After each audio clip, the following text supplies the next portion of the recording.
Welcome to the QSLA and ECE Workforce Registry video series. What is a staff roster and why is it being requested? The staff roster form is key for determining scores for QCC quality elements and is used by QSLA to confirm that all teaching staff information has been collected, reviewed, verified, and scored by the registry. Think of the staff roster form as a detailed checklist and tracking sheet for teacher and director qualifications. Teachers and directors will be uploading their qualification documents and professional development hours in the registry for assessment purposes. And it is important to ensure all names and information are added to this roster so that teachers can be associated with the correct site. Some of the information required includes your name, classrooms they work in, registry ID numbers, position titles, classroom numbers, and their highest level of education. Substitute teachers should be added to this form if they intend to stay in the classroom for at least 60 days. Type the name and email address of the person filing the form in case QSLA or the registry has any questions. The registry will use this information in case there are questions about the form.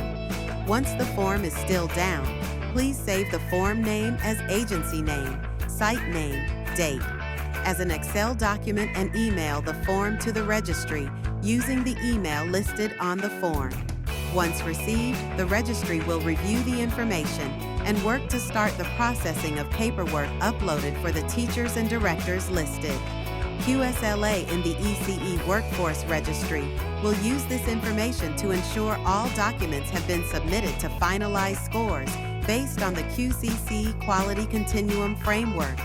Once scores have been finalized, the registry will email this form back to you with the scores for teacher and director, with additional notes to explain why they scored that point level. You may keep this completed form for your record. You can use one form for agency and list all sites and teacher assignments, or you may use a new form for site. The staff roster form asks for information to identify the teaching staff or the site, as well as identifies a person to be scored under the director qualifications. You may be wondering, what if one program director oversees multiple sites?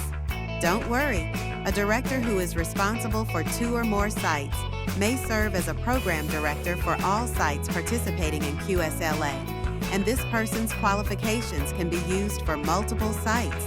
Under the Director section, the staff roster form requests the site name, the site's license number, the director's name, the director's registry ID number, their position title such as director, program manager, or site supervisor, the date they started in that position, their highest level of education achieved, and the number of professional development hours completed in the previous fiscal year. This time frame will be listed on each staff roster form. For the site name, please list the actual location and site name, not the agency name. By identifying the highest level of education and professional development hours, the registry will use this information as a signal to look for transcripts and professional development hours in the uploaded documents on the registry database.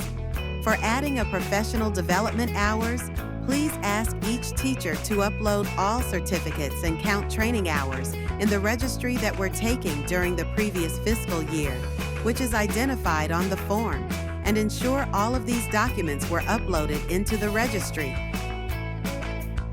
If you have administrative access, you can go to the Staff Detail Report for professional development hours or the Education and Training Report and add professional development hours listed in those reports on the staff roster form under the Teaching section. When listing teaching staff, please indicate it. Consider Elite Teacher for QSLA purposes and should be scored by placing an X in the first column.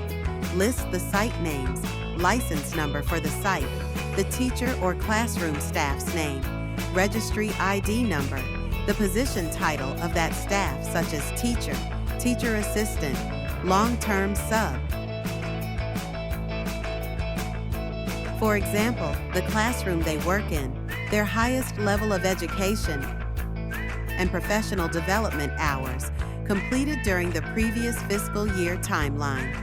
All directors and teaching staff listed on the staff roster form need to create a registry account and have a registry ID number.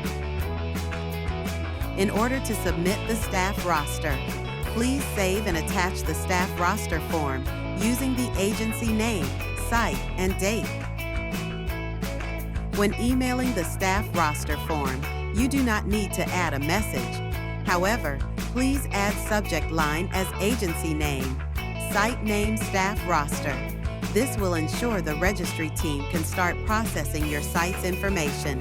Make sure to send in the new staff roster when changes occur, even if none at the time of the assessment, so that QSLA can update your site information.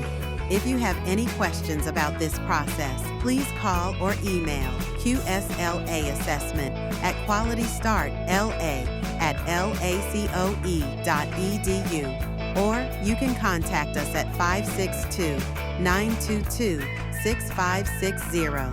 Thank you. The work you do is important, and we are here to help.